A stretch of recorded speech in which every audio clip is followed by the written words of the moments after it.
ಬಂದಿರುವಂತಹದ್ದು two of sorts ಬಂದಿದೆ. ಕೆಲವೊಂದು indecision ಅಲ್ಲಿ ಇರುವಂತಹದ್ದು, ಯಾವುದೇ ರೀತಿಯ ಡಿಸಿಷನ್ ಅನ್ನ ಮಾಡಕ್ ಆಗ್ದಿರಾ ಅಥವಾ ಕೆಲವೊಂದು ಡಿಸಿಷನ್ ನ ಮಾಡ್ದಿರಾ ನೀವು ಸುಮ್ಮನೆ ಇರುವಂತಹದ್ದು ರೆಪ್ರೆಸೆಂಟ್ ಆಗ್ತಾ ಇದೆ ಬಾಟಮ್ ಆಫ್ ದ ಡಕ್ ಅಲ್ಲಿ.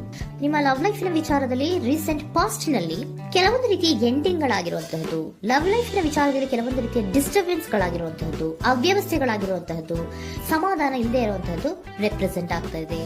ಯಾಕೆ ಅಂದ್ರೆ ಲವ್ ಲೈಫ್ ನ ವಿಚಾರದಲ್ಲಿ ಯಾವುದೇ ರೀತಿಯ ಪಾಸಿಟಿವ್ ಬದಲಾವಣೆಗಳು ಆಗುತ್ತಾ ಅನ್ನುವಂತಹದ್ದು ನೀವು ಪಾಸ್ಟ್ ನಲ್ಲಿ ನೀವು ನಿಮ್ಮ ಲವ್ ಲೈಫ್ ನಲ್ಲಿ ನೀವು ಆಲೋಚನೆಯನ್ನ ಮಾಡಿದ್ದೀರಿ, ಕೆಲವೊಂದು ಬದಲಾವಣೆಗಳಾಗುವಂತ ಸಾಧ್ಯತೆಗಳು ಇದೆಯಾ ಅಂತ. ಆದ್ರೆ ಎಂಡಿಂಗ್ ಗಳಾಗಿರುವಂತಹದ್ದು ಯಾವುದೇ ರೀತಿಯ ಸರಿ ಹೋಗ್ತಿಲ್ದೇ ಇರುವಂತಹದ್ದು ರೆಪ್ರೆಸೆಂಟ್ ಆಗ್ತಾ ಇದೆ. ತುಂಬಾ ಆಲೋಚನೆಯನ್ನ ಮಾಡಿರುವಂತಹದ್ದು ನಿಮ್ಮ ಲವ್ ಲೈಫಿನ ವಿಚಾರವಾಗಿ ನಿದ್ರಾಹೀನತೆಗಳಾಗಿದೆ. ಕೆಲವೊಂದು ರೀತಿಯ ಸ್ಟ್ರೆಸ್ಸಿಗೆ ಒಳಗಾಗಿರುವಂತಹದ್ದು ನಿಮ್ಮ ರೀಸೆಂಟ್ ಪಾಸ್ಟಿನಲ್ಲಿ ನಡೆದಿರುವಂತಹದ್ದು. ಲವ್ ಲೈಫಿನ ವಿಚಾರವಾಗಿ ಯಾವುದೇ ರೀತಿಯ ಅಂತ ಸಮಾಧಾನದ ಏನು ನಿಮ್ಗೆ ನಡೆದಿಲ್ಲ. ಆ ಕಾರಣಕ್ಕೆ ನಿಮ್ಗೆ ಕೆಲವೊಂದು ವಿಚಾರಗಳನ್ನ ಡಿಸಿಷನ್ ತಗೊಳ್ಳುವಂತಹದ್ದು, ಡಿಸೈಡ್ ಅನ್ನ ಮಾಡುವಂತಹದ್ದು ನಿಮ್ಗೆ ಕಷ್ಟ ಆಗ್ತಾ ಇರೋದು. ನೀವು ಪ್ರೆಸೆಂಟ್ ಸಿಚುವೇಶನ್ ಅಲ್ಲಿ ಬರುವಂತಹ ಆಫರ್ಗಳನ್ನ ನೀವು ಏನ್ ಮಾಡ್ತಾ ಇದ್ದೀರಾ ಅಂದ್ರೆ ರಿಜೆಕ್ಟ್ ಮಾಡ್ತಾ ಇದ್ದೀರಾ ಅಥವಾ ಮಿಸ್ ಮಾಡ್ಕೋತಾ ಇದ್ದೀರಾ. ಕೆಲವೊಂದು ಆಪರ್ಚುನಿಟೀಸ್ ಗಳು ಬಂದ್ರೂ ಕೂಡ ಅದರ ಬಗ್ಗೆ ನೀವು ಕರೆಕ್ಟ್ ಆಗಿ ಗಮನವನ್ನ ಕೊಡ್ತಾ ಇಲ್ಲ. ಯಾಕೆ ಕೊಡ್ತಾ ಇಲ್ಲ? ನಿಮ್ಗೆ ಗೊತ್ತಾಗ್ತಿಲ್ಲ ಏನ್ ಮಾಡ್ಬೇಕು. ಅದಕ್ಕೋಸ್ಕರ ನೀವ್ ಏನ್ ಮಾಡ್ತಿದ್ದೀರಾ, ಎಂಡಿಂಗ್ ಆದಂತಹ ಆಫರ್ಗಳಿರ್ಬೋದು ಅಥವಾ ಬೇರೆ ಯಾವುದೇ ಆಫರ್ಗಳಿರ್ಬೋದು ಬಂದ್ರೆ ಅದನ್ನ ನೀವು ಗಮನನೇ ಕೊಡದೇ ಇರುವಂತಹದ್ದು.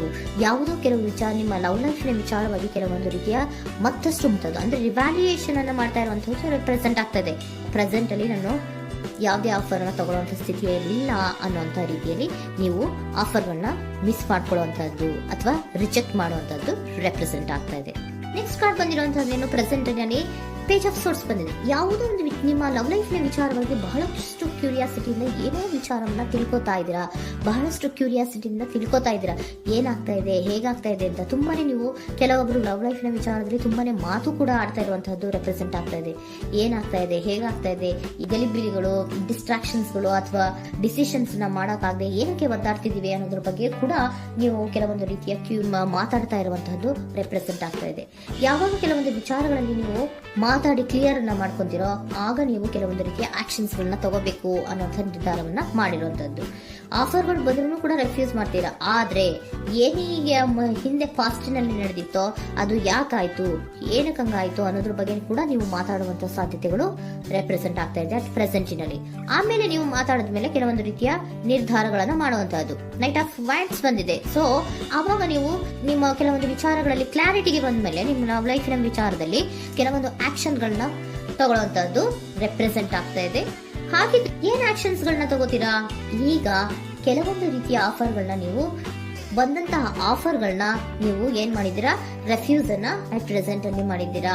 ಈಗಲೂ ಕೂಡ ನೀವು ಬಂದಂತಹ ಆಫರ್ ಅನ್ನ ನೀವೇನ್ ಮಾಡ್ತೀರಾ, ರೆಫ್ಯೂಸ್ ಅನ್ನ ಮಾಡ್ತೀರಾ ಅಥವಾ ರಿಜೆಕ್ಟ್ ಅನ್ನ ಮಾಡ್ತೀರಾ. ಯಾಕೆ? ಸೆಕೆಂಡ್ ಕಾರ್ಡ್ ನಿಮ್ಗೆ ಇಮಿಡಿಯೇಟ್ ಫ್ಯೂಚರ್ ನಲ್ಲಿ ಸೆಕೆಂಡ್ ಕಾರ್ಡ್ ಬಂದಿರೋದು ಯಾವುದು, ಹರ್ಮೆಟ್ ಕಾರ್ಡ್ ಬಂದಿದೆ. ಸೊ ಲೋನ್ಲಿನೆಸ್ ಅನ್ನ ರೆಪ್ರೆಸೆಂಟ್ ಮಾಡುತ್ತೆ. ಯಾಕೆ ಲೋನ್ಲಿನೆಸ್ ಅನ್ನ ರೆಪ್ರೆಸೆಂಟ್ ಮಾಡುತ್ತೆ? ಬೇಡಪ್ಪ, ಈ ಜಗ್ಲಿಂಗ್ಗಳೇ ಬೇಡ. ತುಂಬಾ ಜಗ್ಲಿಂಗ್ ಇದೆ ನಿಮ್ಮ ಲವ್ ಲೈಫ್ ನ ವಿಚಾರದಲ್ಲಿ. ಕೆಲವೊಬ್ಬರಿಗೆ ತುಂಬಾ ಜಗ್ಲಿಂಗ್ ಇದೆ. ಯಾವಾಗ್ಲೂ ಬ್ಯಾಲೆನ್ಸ್ ಅನ್ನ ಮಾಡ್ತಾ ಇರ್ಬೇಕು. ಈ ಕಡೆಗೆ ಹೇಳಿದ್ರೆ ಆ ಕಡೆಗೆ ಹೋಗುತ್ತೆ, ಆ ಕಡೆಗೆ ಹೇಳಿದ್ರೆ ಈ ಕಡೆಗೆ ಬರುತ್ತೆ. ಯಾವ ಕಡೆ ಅಂತ ಮಾಡೋದು ಅನ್ನುವಂತಹ ಆಲೋಚನೆಯನ್ನ ಮಾಡ್ತಾ ಇರುವಂತದ್ದು. ಸದ್ಯಕ್ಕೆ ಯಾವುದೇ ಆಫರ್ ಬೇಡ, ಸ್ವಲ್ಪ ಒಂಟಿಯಾಗಿರೋಣ ಅಂತ ನೀವು ಆಲೋಚನೆಯನ್ನ ಮಾಡ್ತಾ ಇರುವಂತದ್ದು ರೆಪ್ರೆಸೆಂಟ್ ಆಗ್ತಾ ಇದೆ. ಮತ್ತೆ ಕೆಲವೊಬ್ಬರಿಗೆ ಕೆಲವೊಂದು ರೀತಿಯ ಕ್ಯೂರಿಯಾಸಿಟಿಯಿಂದ ಏನಾಗ್ತಾ ಇದೆ ಅಂತ ವಿಷಯಗಳನ್ನ ತಿಳ್ಕೊಂಡ್ಮೇಲೆ ಕೆಲವೊಂದು ಆಕ್ಷನ್ಸ್ ಗಳನ್ನ ತಗೊಳ್ಳುವಂತದ್ದು ಕೂಡ ರೆಪ್ರೆಸೆಂಟ್ ಆಗ್ತಾ ಇದೆ. ಯಾವುದೇ ರೀತಿಯ ಭಯ ಇಲ್ಲದೆ ವಿಷಯಗಳನ್ನ ತಿಳ್ಕೊಂಡು ನೀವು ಆಫರ್ಗಳನ್ನ ಅಟ್ ಪ್ರೆಸೆಂಟ್ ಅಲ್ಲಿ ರೆಫ್ಯೂಸ್ ಮಾಡೋ ಸಾಧ್ಯತೆಗಳು ಕೂಡ ಕೆಲವೊಬ್ಬರಿಗೆ ರೆಪ್ರೆಸೆಂಟ್ ಆಗ್ತದೆ. ಯಾಕೆ ಆಫರ್ಗಳನ್ನ ರೆಫ್ಯೂಸ್ ಮಾಡ್ತೀರಾ? ನಿಮ್ಮ ಲವ್ ಲೈಫ್ ನ ವಿಚಾರದಲ್ಲಿ ಬರೀ ಜಗ್ಲಿಂಗ್, ತುಂಬಾ ಬ್ಯಾಲೆನ್ಸ್ ಅನ್ನ ಮಾಡ್ಬೇಕು. ಯಾವ ಕಡೆ ಮಾಡ್ಬೇಕು, ಹೇಗ್ ಮಾಡ್ಬೇಕು ಗೊತ್ತಾಗದೇ ಇಲ್ಲ. ನೀವೇನ್ ಮಾಡ್ತೀರಾ, ಸ್ವಲ್ಪ ದಿನದ ಮಟ್ಟಿಗೆ ನಾನು ಲೋನ್ಲಿ ಆಗಿರ್ಬೇಕು ಅನ್ನೋದನ್ನ ಇಲ್ಲಿ ನಿಮ್ಗೆ ಲವ್ ಲೈಫ್ ನ ವಿಚಾರವಾಗಿ ರೆಪ್ರೆಸೆಂಟ್ ಆಗ್ತಾ ಇದೆ. ಈ ಎಲ್ಲಾ ಕನ್ಫ್ಯೂಷನ್ಸ್ ಇರೋದ್ರಿಂದಲೇ ನಿಮ್ಗೆ ಬಾಟಮ್ ಆಫ್ ದ ಡಕ್ ಬಂದಿರೋಂಥದ್ದು ಟೂ ಆಫ್ ಸೋರ್ಟ್ಸ್ ಬಂದಿರೋಂಥದ್ದು. ಸೊ ಇಂಡಿಸಿಷನ್ ಆಗ್ತಿರೋಂಥ ಏನ್ ಮಾಡ್ಬೇಕು ಗೊತ್ತಾಗಲ್ಲ.